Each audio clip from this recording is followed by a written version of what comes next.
Hi Tony, Hey, Nicole. can you answer a few questions about the business case for GenAI? Sure can. Great.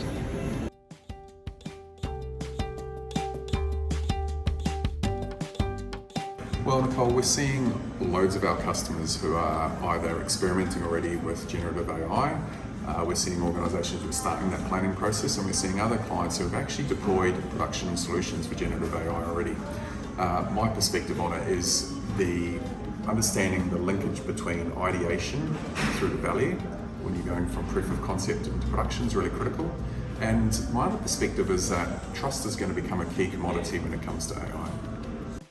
They're super important. However, the main thing is to keep the momentum at the end of your proof of concept to keep pushing to production.